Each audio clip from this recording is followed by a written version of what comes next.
Hello दोस्तों, मैं फिर से आ गई हूँ एक नई कहानी लेकर। आई होप ये कहानी आप लोगों को अच्छी लगेगी। तो चलिए बिना लेट किए हुए हम लोग कहानी को शुरू करते हैं और देखते हैं इस कहानी में है क्या। 20 वर्ष की उम्र तक पहुँचते पहुँचते इस प्रकार की ढेरों बातें मुझे सीखने को मिल चुकी थी। इस बीच मैं वेश्याओं की दुर्दशा से भी अच्छी तरह वाकिफ थी। एक बार वो ढलान पर पहुँची नहीं, फिर तो उन्हीं कोई नहीं पूछता, ना मर्द ना चरने वाले बूढ़ी बुढ़िया। फिर तो उनकी हालत गली के उन कुत्तों की बराबर हो जाती है जो दूर दूर करता हुआ सारा दिन इधर उधर मारा मारा फिरता है। वह दौलत और अहमियत मेरी समझ में आई। दौलत ही वो वस्तु है जिसके बिना कोई वेश्या उम्र की ढलान पर पहुंचने के बाद वह खुद को संभाल कर रख सकती है। इसीलिए समझदार वेश्या वही है जो अपनी जवानी के दिनों में खुद को खूब जमकर कैश करे और बुढ़ापे में ढेर सारी दौलत का इंतजाम एडवांस में करके रखे। यह बात समझ आते आते मैंने अपने सपने कदम ये उठाया कि मैंने कोठा छोड़ दिया और एक नाइट क्लब में बहुत हाई प्राइवेट कॉल गर्ल बन गई, क्योंकि ढेर सारी दौलत कमाने की गुंजाइश नाइट क्लब में ही ज़्यादा होती है। हाई प्राइज कॉल गर्ल बनने के बाद मानो मेरी दुनिया ही बदल गई। अब मेरा वास्ता ऐसे बिगड़ेल रईसजादों से पड़ता जो दोनों हाथों से खुलकर पैसा लुटाते थे, जिनके लिए पैसे की कोई अहमियत ही ना थी। मैं उनके साथ कारों में घूमती, आलीशान फ्लैट्स और क्लब 5 स्टार होटल के अंदर जाती। वह मेरे लिए नई दुनिया थी, नई और रंगीन दुनिया जिसमें इंद्रधनुषी रंग भरे हुए थे। जब मैंने अपने लिए मुंबई का 4 बंगला इलाके में एक आलीशान फ्लैट भी किराए पर ले लिया था, मैं कीमती से कीमती सौंदर्य प्रदर्शन इस्तेमाल करती थी, शानदार कपड़े पहनती थी। परंतु शीघ्र ही मुझे एक ऐसी मुश्किल का सामना करना पड़ा। जहां मेरी आमदनी बढ़ी थी वहीं मेरी खर्चे भी और बहुत बढ़ चुके थे। फिर एक मुश्किल में थी, मैं उस ऐशो आराम से इस कदर आदी हो गई थी कि उसे बिना जिंदगी गुजारने का कल्पना मात्र से ही मुझे बर्दाश्त होती। मैं यह नहीं जानती थी कि ऐशो आराम के तमाम उम्र बरकरार रखना भी मेरे लिए कठिन है, क्योंकि हाई प्राइस कॉलगर्ग के उस धंधे में जितने चाहे पैसा था, लेकिन उतना पैसा फिर भी नहीं था जो 30 के बाद की तमाम उम्र उसी ऐशो आराम के साथ गुजारनी चाहती है।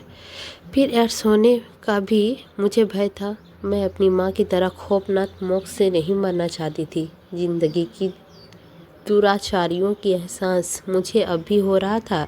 सच बात यह है कि मैं कभी अपनी माँ की मौत के बारे में सोच लेती तो मेरा शरीर एकदम से दौड़ जाता था। मुझे कॉलगर्ल के उस धंधे से नफरत होने लगी। उन्हीं दिनों मेरा दिमाग एक बड़ा नवाब विचार आया। हाँ, वह विचार नवाब का ही था, क्योंकि उस एक विचार का बदौलत ही मेरी ज़िंदगी में वह ज़बरदस्त तूफान आया जिसकी बदौलत मैं अपनी मौजूदा अंजाम तक पहुंची, जिसके कारण मुझे सज़ा भुगतनी पड़ी। मैंने सोचा क्यों ना मैं उस खूबसूरती रईसजादे को अपने प्रेम जाल में फंसाकर उससे शादी कर लूं। ज़रा सोचो, इस तरह से मेरी तमाम दुराचारियों की हाल भी निकल आता। फिर मुझे अपने भविष्य की चिंता थी न वर्तमान की। वैसे मैं नाइट क्लब में उस हंगामा खेस गर्मा गर्मी में उब चुकी थी और फिलहाल हर वक्त मुझे अपने आने वाले कल का फिक्र रहती थी। जल्द ही मैंने अपना उस नवाब विचार को काम करना शुरू कर दिया। मैंने कई रईसजादों को अपने प्रेम जाल में फंसने का प्रयास किया, लेकिन बात नहीं बनी। शीघ्र ही मुझे एक ऐसा एहसास हो गया कि वह काम इतना आसान नहीं है जितना मैं समझ रही हूँ। रईसजादे मेरे आगे पीछे हर वक्त जो मच्छियों की तरह भिनभिनाते हुए घूमते हैं वो अलग बात है, और उसमें शादी करना अलग बात थी। अपने जिन चुने ग्राहकों के ऊपर मैंने डोरे डाले उनमें से कहाँ कुछ के बाद ही शादीशुदा निकल आए। वही कुछ घबराहट के कारण मुझे बीच में ही छोड़ के भाग गए। 1-2 रईसजादों के बाद शादी तक पहुँची थी तो उसने परिवारजनों के तरफ से इतना सख्त विरोध हुआ कि वह विरोध के सामने ज़्यादा देर तक टिक न सके। मुझे आज भी याद है, वह 22 दिसंबर की रात थी। उस रात को एक हैंडसम नौजवान ने मुझे अपने लिए बुक किया और रात रंगीन बनाने के लिए अपने शानदार फ्लैट पर ले गया। उसकी उम्र 38-40 साल के आसपास थी। बाल घुंघराले थे और रंग गोरा चिट्टा था। वह शादीशुदा नजर आ रहा था और किसी अच्छे खाते पीते परिवार से दिखाई दे रहा था। लगता था तुम्हारी बीवी शायद घर पर नहीं है, मैं उसके फ्लैट पे दाखिल होते हुए बोली। नौजवान हंसने लगा। अगर बीवी घर पे होती, वह बोला, तो मैं तुम्हें अपने साथ यहाँ लाकर क्या ही करता। फिर तो इतनी देर में तलाक का नौबत आ जाती। कहाँ गई वो? अपनी सहेली के भाई की शादी में गई है, नौजवान ने बताया। आज सारी रात को वह नहीं रहेगी और बच्चे भी उन्हीं के साथ गए हैं। बढ़िया, यानी आज सारी रात उछल्ले उड़ाने का प्लान है। इनमें तो कोई शक नहीं था, नौजवान चंचल भाव में बोला। रोजाना एक ही तरह का व्यंग खाते खाते बोर हो गया हूँ, इसीलिए सोचा क्यों ना आज नया डिश चख कर देखता हूँ। नया डिश? हाँ, जो कि मेरे सामने बैठा है और जिसे मैंने सारे का सारा हजम कर जाना है तथा ढकार भी नहीं देना। मैं मुस्कुराई। विचार काफ़ी अच्छे हैं, वो भी हंसा। मैं जानती थी दुनिया के आधे से ज़्यादा शादीशुदा मर्दों का यही प्रॉब्लम्स होती है। उनकी बीवी चाहे कितना भी स्मार्ट क्यों ना हो, वह उससे बोर हो जाता है। उसके बाद इधर उधर मुंह मारने की सिलसिला शुरू हो जाता है, भटकने का सिलसिला शुरू हो जाता है। उस नौजवान ने मुस्कुराते हुए वार्डरोब में से अपने लिए एक नाइट गाउन निकाला और एक तौलिया निकाला। नाइट गाउन अंगारे जैसे था, उसमें साइड की तरफ डोरी बांधती थी। कहाँ जा रही हो? तुम थोड़ी देर आराम करो, नौजवान बोला। तब तक मैं बाथरूम से फ्रेश होकर आ रहा हूँ। क्या बिना नहाए कुछ नहीं होगा? नहीं, वैसे भी जल्दी क्या है, सारी रात अपनी है। नौजवान नहाने के लिए बाथरूम में घुस गया। मैं बिस्तर पर लेट गई। वहीं एक अखबार पड़ा था। मैंने अखबार उठा लिया तो उसके पन्ने पलटने लगे। वह नौजवान कम से कम एक महीने की दूसरे ग्राहकों से जुड़ा था। दूसरे ग्राहक एक क्षण के लिए कॉल करके को अपने फ्लैट में अकेला नहीं छोड़ते थे। उन्हें तो हमेशा यह डर लगता था, अगर उन्होंने कॉलगर को जरा सा भी अपने प्लेट में अकेला छोड़ा तो बस तुरंत सामान चुराकर वहां से चंबक हो जाएगी। लेकिन उसने विश्वास किया था, जो कि बड़ी बात थी। उसी क्षण अखबार के पन्ने पलटते हुए मेरी निगाह अनायास एक बहुत सनसनीखेज विज्ञापन पर पड़ी। विज्ञापन का मुझे चौंकाया। आवश्यकता है एक कुशल लेडी केयर टेयर की, जो 27-28 वर्ष से बेहद बीमार औरत की देखभाल कर सके तथा घर के काम साफ सफाई का काम भी संभाल सके। तुरंत मिले। तिलक राजकोटिया, प्रोपाइलट राजकोटिया ग्रुप ऑफ होटल्स। मेरे होठों की सीटी बज उठी। सचमुच यह कोई बड़ा आदमी था जो किसी 5 स्टार होटल जैसी जगह पर रहता होगा। मेरी नज़र चमकने लगी। तभी वह नौजवान तौलिए अपने सिर के बाल साफ करते हुए बाहर निकला। इसे नाइट गाउन पहना हुआ था। क्या पढ़ रही हो डार्लिंग? कुछ नहीं, एक विज्ञापन देख रही थी। ऐसा विज्ञापन? यह तिलक राजकोटिया कौन है? मैंने अखबार वापस बिस्तर पर रखते हुए पूछा। नौजवान आहिस्ता से चिंका। तिलक राजकोटिया? हाँ। तुम तिलक राजकोटिया को नहीं जानती? नहीं। आश्चर्य है। तिलक राजकोटिया तो मुंबई शहर की बहुत बड़ा आदमी है, बहुत रुतबे वाला आदमी है। करता क्या है? वह बिल्डर है, नौजवान ने बताया। एक बहुत बड़ी कंस्ट्रक्शन कंपनी का ओनर है। मुंबई शहर में बड़ी बड़ी रिहायशी इमारतें और शॉपिंग मॉल उसके द्वारा बनाए गए हैं। लेकिन आजकल बेचारा बहुत परेशान है। क्यों?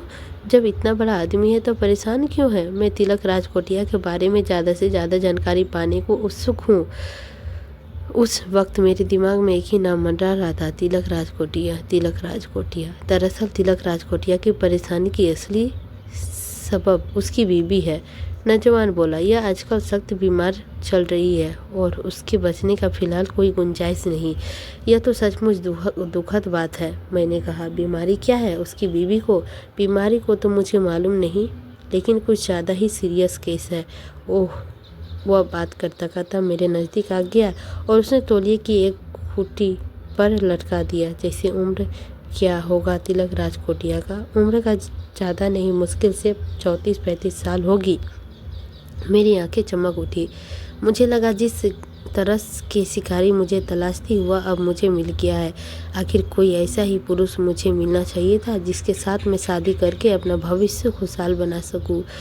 कोई ऐसा ही करोड़पति। अब हमें अपना प्रोग्राम आगे बढ़ाना चाहिए। नौजवान मुस्कुराते हुए बिस्तर के ऊपर चढ़ गया। क्यों नहीं?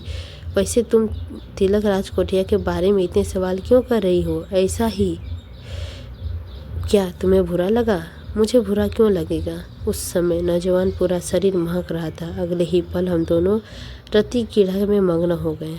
बल्कि अगर मैं यूँ कहूँ तो वह आतिशियों ना होगी, वह सिर्फ वही रति क्रीड़ा की मग्न हुआ था। मेरा दिमाग तो उस क्षण में था। मैं तिलक राजकोटिया के बारे में सोच रही थी। उसकी बीवी बीमार थी और उसे अपनी देखभाल करने के लिए एक नया लेडी कलेक्टर की ज़रूरत थी। इससे एक बात साबित होती है कि उसके पेंट हाउस में दूसरी कोई औरत भी नहीं थी जो देखभाल कर सकती। यानी लाइन पूरी तरह क्लियर थी। मैं खेल खेल सकती थी। तभी मेरे मुंह से एक तेज सिसकरी छूट पड़ी। सुबह के 10:30 बज गए थे जब मैं होटल राजकोटिया पहुंची। मैं टाइन जीन हाईनेक की पुरोवल में चमड़ी का एक कोट पहना हुआ था। उन कपड़ों में मैं काफ़ी सुंदर नज़र आ रही थी। वह होटल के तिलक राजकोटिया के मिल्की का था जो वहाँ उनका ऑफिस था। कहिए, जैसे कि मैं ऑफिस में पहुँचते ही बोली। एक गार्ड ने मुझे रोका। किससे मिलना है आपको? मैंने राजकोटिया साहब से मिलना है। मेरे स्वर्ग में आदर से वो फूट गया। किस लिए? उन्होंने कल के अखबार में एक एड निकलवाया था। मैं वहाँ पूरी तैयारी करके आई हूँ जिसके मुताबिक उन्हें अपनी बीमार बीवी की देखभाल के लिए एक लड़की की आवश्यकता है। ओह, तुम केयर टेकर की जॉब के लिए आई हो? हाँ। गार्ड ने मुझे पुनः सिर से ऊपर तक एक नज़र देखा, जैसे मेरे समग्र व्यक्तित्व को परखने का कोशिश कर रहा हो। उसकी नज़र काफ़ी पैनी थी। कर सकोगी यह काम? क्यों नहीं करूँगी, मैं तपक से बोली। तुम्हें कोई शक है? नहीं। गार्ड हड़बड़ाया। मुझे कोई शक होने लगा। गार्ड ने मुझसे उस तरह सवाल का बिल्कुल उम्मीद नहीं थी। उसने फौरन वहीं टेबल का पेपर वेट के नीचे दबे कुछ कागज़ों में से एक कागज़ खींचकर बाहर निकाला और मेरी तरफ बढ़ा दिया। आप अपना प्रार्थना पत्र लिख दो। मैंने कागज़ पर प्रार्थना पत्र लिख दिया। गार्ड प्रार्थना पत्र लेकर ऑफिस के अंदर चला गया। मैं उसका इंतज़ार करती रही। मेरा दिल अजीब सा एहसास में धड़क जा रहा था। मैं नहीं जानती थी अगले पल क्या होने वाला है। यह पहला मौका था जब मैं इस प्रकार कहीं नौकरी के लिए आई थी और उस नौकरी पर मेरा भविष्य सारा धमाकेदार टिका था। मैंने अगर तिलक राजकोटिया को अपने प्रेम जाल में फांसना था तो उसके लिए नौकरी मिलनी जरूरी थी। थोड़ी देर बाद गार्ड बाहर निकला। जाइए, गार्ड बोला। राजकोटिया साहब आपका इंतज़ार कर रहे हैं। मेरा दिल ज़ोर ज़ोर से धड़कने लगा। मैं अंदर पहुंची। रूम काफ़ी सजा धजा था। फॉल्स सीलिंग के बड़ी शानदार छत थी। दीवारों का चेक में बरीफ डिजाइन वाला वॉलपेपर था। फर्श पर कीमती कालीन था और सामने एक काफ़ी बड़ी टेबल के पीछे रिबनिंग चेयर पर तिलक राजकोटिया बैठा था। वह उम्मीद से कहीं ज़्यादा खूबसूरत नौजवान निकला। उसने एक सरसरी सी नज़र मेरे ऊपर डाली। तुम्हारा नाम सिनाया शर्मा है? वह बोली। जी। मुझे अपनी आवाज़ कंठ में घुटती सी अनुभव हुई। थोड़ा बहुत पढ़ना लिखना मैंने कोठे पर ही रहकर सीख लिया था। पहले कहीं भी केयर टेकर का काम किया है? राजकोटिया का अगला सवाल किया। जी नहीं। तिलक राजकोटिया चौंका। अगर पहले कहीं केयर टेकर का काम नहीं किया तो यहाँ सब कैसे संभाल पाओगी? मैं समझती हूँ केयर टेकर के काम ऐसे नहीं हैं जिनके लिए किसी खास टैलेंट की आवश्यकता हो। क्यों? क्योंकि एक फैमिली जॉब जैसा है। मैंने शब्द नपे तुले थे। इस काम करने के लिए दिल में किसी दूसरे का दुख दर्द को समझने का एहसास होना चाहिए। मन में सेवा भाव होना चाहिए। फिर कोई भी केयर टेकर का काम कर सकता है। आप लोगों की दुख बांटती थी। किस तरह? इस बात के ऊपर पर्दा ही पड़ा रहने दीजिए। तो ज़्यादा बेहतर है। मुझे कोई एतराज़ नहीं, लेकिन 2 बातें मैं आप तुम्हारे सामने शुरू में ही साफ कर देता हूँ। क्या?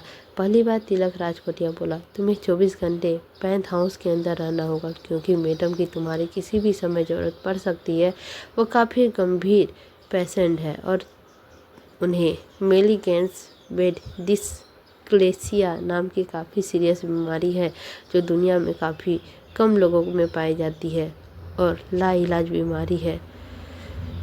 मिनिकेटेड ब्लड डिस्केलिया, हाँ, मैं लाइफ का फर्स्ट टाइम उस बीमारी का नाम सुन रही थी, लेकिन मुझे क्या था, मेरे लिए तो अच्छा ही था।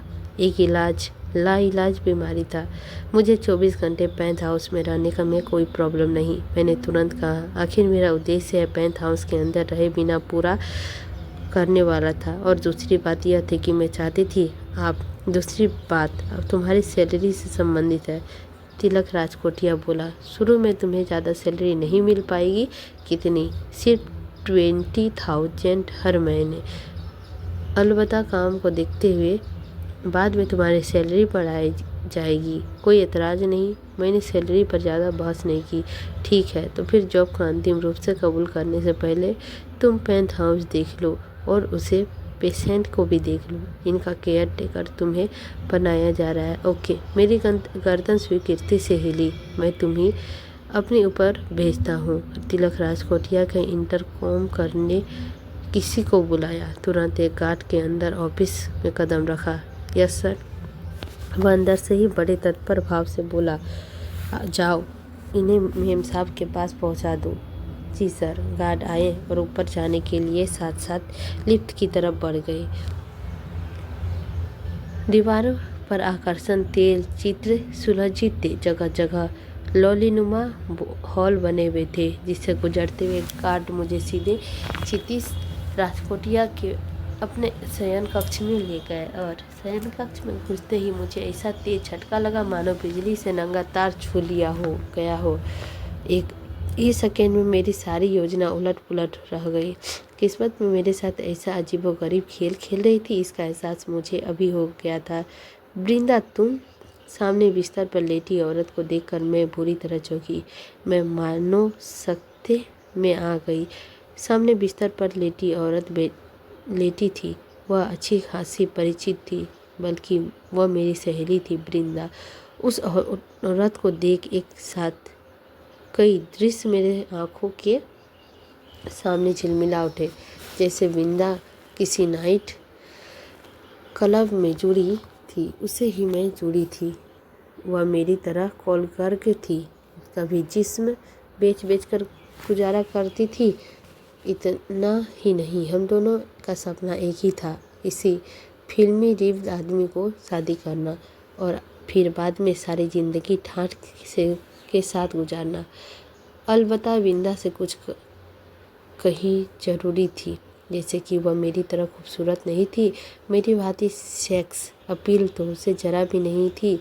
हम दोनों के बीच बड़ा अजीब सी परिस्पर्धा चलती थी। नाइट क्लब में जो भी ग्राहक आते वह पहले मुझे चुनते और हमेशा उसके साथ जीतती। उसके अलावा एक बार तो जो पुरुष मेरे साथ रात गुजार लेता, फिर वह हमेशा मेरे गुणगान करता। पुरुषों के प्रेम जाल में फंसने की योजनाएं तो हम दोनों साथ मिल के बनाते, परंतु मैं वृंदा से कहीं कुछ ज़्यादा बेहतर योजना बनाती और मेरी योजनाएं अधिकतर सफल हो जाती। माई डेलिकस डार्लिंग, वृंदा अपनी दोनों बाहें मेरे गले में डालकर अक्सर बड़े अनुरागपूर्ण ढंग से कहती, मैं तुमसे हमेशा हार जाती हूँ, हमेशा। लेकिन एक बात याद रखना। क्या? ज़िंदगी में कभी किसी मोड़ पर तुमसे जीत कर भी दिखाऊंगी, और इस तरह जीत कर दिखाऊंगी कि बस एक ही झटके में सारा हिसाब बराबर हो जाएगी। यह बात कहकर जोर से हंसती वृंदा जो जोड़ती, लेकिन मैं उनकी हंसी के पीछे दर्द को अच्छी तरह अनुभव करती। और फिर वृंदा कई 3 साल पहले नाइट क्लब का एकाएक गायब हो गई थी। कहाँ गायब हुई, किसी को कुछ पता नहीं चला, जबकि आज वह मुझे एक बिल्कुल नए रूप में मिली थी, एक बेहद करोड़पति बीमार महिला के रूप में। पिछले 3 वर्ष से मैंने काफ़ी परिवर्तन हुआ था। जैसे कुछ कमज़ोर हो गई थी, आंखों के नीचे काले काले गड्ढे पड़ गए थे, जीर्ण सिंह सी काया हो गई थी। उस वक्त उसे देखकर कौन कह सकता था किसी नाइट क्लब में हाई प्राइज कॉल कर भी रही थी। लगता है आप दोनों को एक दूसरे से को जानती हैं। गार्ड खुश होकर बोला, हाँ यह मेरी पुरानी परिचित है। Very good. गार्ड के चेहरे में हंसी कौपीली फटी। मैं साहब को जाकर अभी यह खुशखबरी सुनाता हूँ, लेकिन साहब यह बात सुनेंगे तो काफ़ी खुश होंगे। मैं गार्ड को रोकना चाहा, लेकिन वह रुका नहीं। गार्ड मुड़ा था और तीर के मारे झट से छपक गया था। मेरी निगाहें पुनः बिंदा पर जाकर ठिठकी। वह अब बिस्तर पर थोड़ा पीठ के सहारे बैठ गई थी और अपलक मुझे ही निहार रही थी। कैसे हो तुम? मुझे अचंभित लहजे से पूछी। अच्छी हूँ। तुम तो नाइट क्लब में बिल्कुल इस तरह गायब हो गई। मैंने बोला कि फिर तुम्हारा कुछ पता नहीं चला। कितना ढूंढा सब लोगों ने तुम्हें। उसने गहरी सांस ली। देख नहीं रही यह बिंदा पिछले 3 साल से कितना बदल गई। बिंदा की आवाज़ में हमेशा बेहद कूट कर भरी थी। कितने बड़े चक्र में उलझा लिया है मैंने अपने आप को। याद है सिनाया, मैंने एक दिन तुमसे कहा था, क्या मैंने कहा था एक दिन मैं तुमसे जीत कर दिखाऊंगी। मैं जीत कर गई सनाया। मैं तुमसे पहले दौलतमंद बन गई। लेकिन वह शब्द बोलते बोलते उसकी आवाज़ कँपाई। लेकिन क्या? लेकिन अब इस जीत का क्या फ़ायदा? एकाएक वह बड़े टूटे टूटे अफसोसनाक लहजे में बोली। जब मौत इतने करीब खड़ी हो, जब सांसों की डोर यूं ही टूटने के कगार पर हो, वह सचमुच बहुत निराशा से घिरी थी। आखिर बीमारी क्या हो गई है तुझे? मेलिग्रेड ब्लड डिस्क्लेरिया। मिलीग्रेड ब्लड डिस्क्लेसिया? यह कैसी बीमारी है? काफ़ी सीरियस बीमारी है, बिंदा बोली, जिसका कोई इलाज नहीं है। इसमें मरीज की दोनों किडनी बेकार हो जाती है और खून में इन्फेक्शन भी हो जाता है। ब्लड इन्फेक्शन के कारण किडनी का ऑपरेशन करने के बदला भी नहीं जा सकता। क्योंकि किडनी चेंज करने के लिए जैसे ही किसी पेशेंट का ऑपरेशन होगा, वह बोली, वह फ़ौरन ऑपरेशन टेबल पर ही उसकी मौत हो जाएगी। सबसे बड़ी बात यह है कि दुनिया का इस रोग से ग्रस्त पेशेंटों की संख्या भी ज़्यादा नहीं है। कितनी होगी? दुनिया में मुश्किल से 10 पेशेंट इस रोग से ग्रस्त होंगे, जबकि भारतवर्ष में मेरे अलावा मेलिग्रेट्स ब्लड डिस्क्लेसिया सिर्फ एक ही पेशेंट मद्रास में कहीं है। ओह वाकई बिंदा गंभीर बीमारी से ने जकड़ा था। क्या पूरा शरीर ब्लड बदलकर यह ऑपरेशन नहीं हो सकता? मैं बोली। नहीं, बिंदा ने गर्दन इनकार से हिली। वास्तव में यह बीमारी किडनी की कम और ब्लड से संबंधित ज़्यादा थी। यह बीमारी में ब्लड का अंदर इन्फेक्शन इतनी तेज़ी के साथ फैलता है कि इधर पेशेंट का नया ब्लड चढ़ाया जाता है, उधर ब्लड के शरीर से पहुंचाते इन्फेक्शन की प्रक्रिया शुरू हो जाती है। लेकिन तुम्हें यह बीमारी कैसे लग गई? मालूम नहीं कैसे लगी। यह कॉल गर्ल सही कहा, वह फ़ौरन बोली। कभी कभी तो मैं सोचती हूँ कोलगर के उस धंधे के कारण ही मुझे इस नामुराद बीमारी के शिकार बनी हूँ। मुझे अपने हाथ पैरों बर्फ़ जैसी ठंडन दौड़ती अनुभव हुई। फ़ौरन मेरी आंखों के इर्द गिर्द अपनी माँ का चेहरा घूम गया, जिसे एड्स हो गया था, जो उससे कहीं ज़्यादा तड़प तड़प कर मरी थी। मेरा यह विश्वास दृढ़ हो गया था कि जरूर बिंदा की यह बीमारी उसी धंधे के कारण लगी थी। और राजकोटिया संपर्क में कैसे आई तुम? तिलक राजकोटिया मेरी पहली मुलाकात में शॉपिंग कैंपस में हुई थी, बिंदा ने बताया। कैसे? मुझे आज भी याद है। बोलते बोलते बिंदा कई ख्यालों में गुम हो गई। तिलक वहाँ कोई प्रोजेक्ट खरीदने की कोशिश कर रहा था, जिसे खरीदने में मैंने उसकी हेल्प की थी। बस वही बात है मेरे दिल को छू गई। फिर वह हमारी मुलाकात अक्सर होने लगी। हालांकि तिलक के ऊपर दर्जनों लड़कियों की निगाहें थी, लेकिन मैंने उसे बड़ी आसानी के साथ अपनी शादी के जाल में फंसा लिया। तभी से मैं बड़ी खामोशी के साथ नाइट क्लब को भी छोड़ गई, क्योंकि अपने पुराने सगी साथियों से किसी को भी इस बात को भनक भी नहीं देना चाहती थी। मैंने तिलक राजकोटिया जैसे फिल्म रिच आदमी से शादी कर ली थी। क्यों? क्योंकि मुझे डर था। वह थोड़ी सुख कुचाए स्वर्ग में बोली, कहीं कोई मुझे ब्लैकमेल ना करने लगे या मेरे पास इतनी ढेर सारी दौलत देखकर किसी के मुंह में पानी ना आ जाए। ओह बिंदा, वह सचमुच बहुत चतुराई का काम किया था। चतुराई से भी, वह समझदार से भी।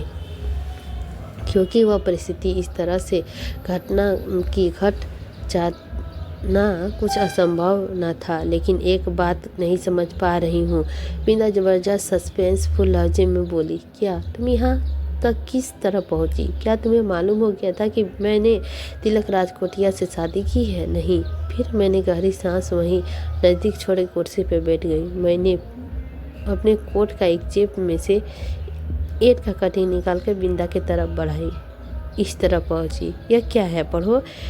बिंदा ने मेरे हाथों में वह ईंट लेकर पढ़ा। ईंट पढ़ते ही उसने एक बार फिर चौंककर मेरी तरफ देखा और फिर उसके होठों से अनायास एक बड़ी सी मुस्कान थिड़क उठी। मैं समझ गई। वह बोली, क्या समझी? तू जरूर ही वहाँ अपना सारा सपना साकार करने आई थी। सपना? हाँ सपना।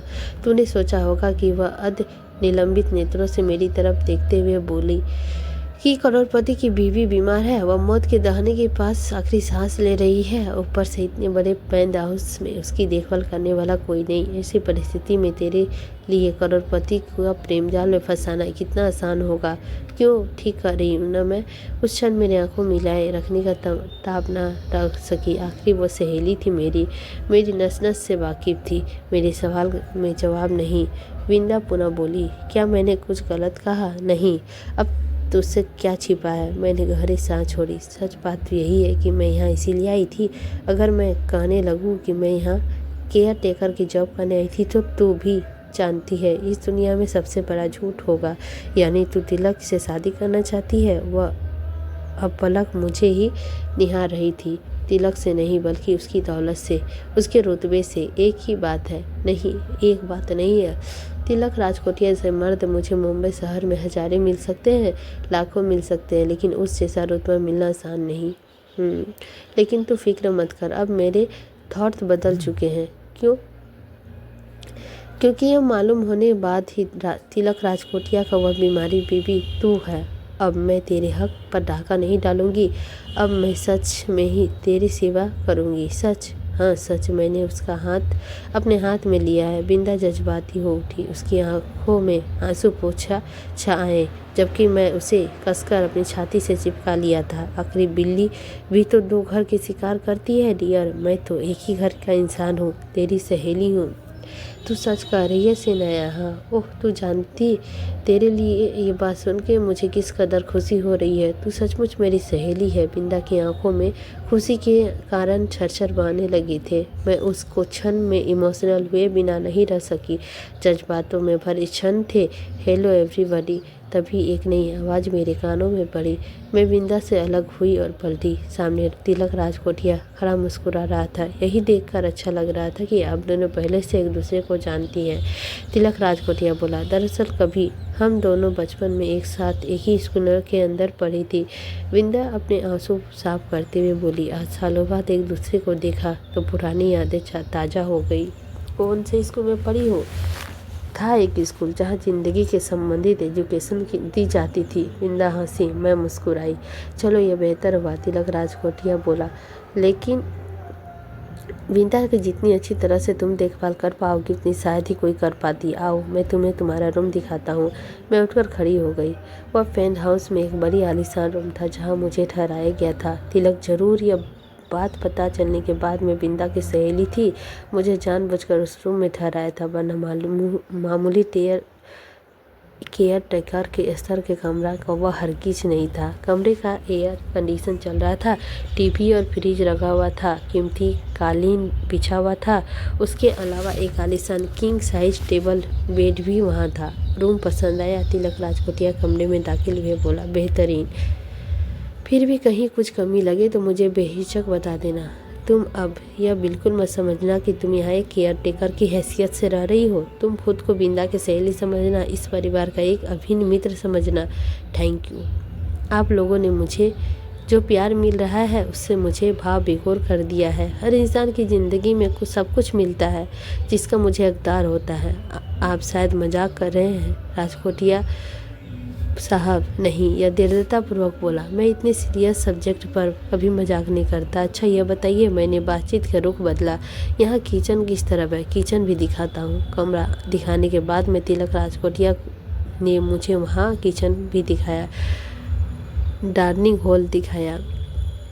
अपना शयन कक्ष भी दिखाया और अपना सब कुछ दिखाया। सचमुच टेंट हाउस में एक एक चीज़ शानदार बनी हुई थी। इसके अलावा मैं तुम्हें खास जानकारी और देना चाहता हूँ। वो बोला, क्या? बिंदा को डॉक्टर ने पूरी तरह बेड रेस्ट की हिदायत दी है? मतलब? दरअसल वह थोड़ा बहुत चलने फिरने का भी मनाही है, तिलक राजकोटिया बोला। यहाँ तक कि वह अपने नियत कर्म का निर्भीत भी अपने शयन कक्ष में ही होता है। एक चलता फिरता मोड उसके शरीर के ले जाया जाता है और फिर बस उसे बेड पर सरक कर उस कमांड पर बैठ दिया जाता है। ओह, यानी इस हालात भी ज़्यादा सीरियस है। हाँ, बस यूँ समझो। और अपनी ज़िंदगी के आखिरी दिनों को पूरी तरह रह रही है। वह शब्द कहते तिलक उदास हो गया। उनकी हैसियत नाजुक कांच जैसी थी जो जरा सी हाथ फिसला टूटा। मैं समझती हूँ ऐसे हालात को कोई तुम्हारी जैसी सहेली ही उसकी देखभाल कर सकती है। सच बता तो ये मेरी केयर टेकर का वह विज्ञापन भी निकलवा जरूर दिया था, लेकिन उससे संतुष्ट नहीं थी। मैं भरोसा नहीं कर पा रही थी वो कोई तनख्वाह के वास्ते काम करने वाली लड़की बिंदिया इस प्रकार देखभाल कर पाएगी। लेकिन तुम्हारे आने से अब काफ़ी सुकून महसूस हो रहा है। अब देखिए, बेफिक्र रहिए साहब, मैं बोली। विंध्या, कुछ संभालना अभी पूरी तरह तेरी जिम्मेवारी है। I know. तभी मेरी निगाहें ड्रेसिंग टेबल के आईने पे पड़ी जिससे मेरा अक्स चमक रहा था। वह क्षण से बला की हसीन नज़र आ रही थी, बला की खूबसूरती। ऐसा नहीं था हो सकता है कि कोई लम्हा कोई मर्द मुझे देखे और मुझे के ऊपर आसक्त ना हो जाए। हाईनेक की पॉपुलर और चमड़े की कोट में मेरी सुंदरता कई गुना बढ़ा दी थी। एयर कंडीशन चढ़ने के कारण मेरे बालों एक ही लट उड़ रहे थे जिसे मैं बार बार संभालती। मेरे चोरी चोरी निगाहों सखर राजकोटिया की तरफ देखा। वह भी मेरे रूप सौंदर्य को निहार रहा था। कुल मिला के एक तरफ पेंट हाउस में बेड न्यू लाइफ की शुरुआत हो गई थी। बड़े बड़े अजीब मोड़ आए। वह डॉक्टर कृष्णराव अन्यात नाम के एक मदारसी आदमी था। उसकी उम्र का कोई 40-45 की उम्र की थी, लेकिन फिर भी शरीर से 37 की दृष्टि से बहुत तंदुरुस्त था। उसके सिर पर बाल के कुछ उड़े हुए थे जिसमें की रंगत आम मद्रासियों की तरह थोड़ी मटमैली थी। डॉक्टर तिलक राजकोटिया ने डॉक्टर अन्यास का परिचय कराया। इनसे मिलिए, यह है विंदा, केयर टेकर, काम फ्रेंड। हेलो। मैंने अपना डॉक्टर यश के कसकर हाथ मिलाया। मैं मुस्कुराई। मैं जानती थी मैं हंसी की जादू था और मर्दों के दिल दिमाग भीषण बिजली की तरह गड़गड़ा गिरती है।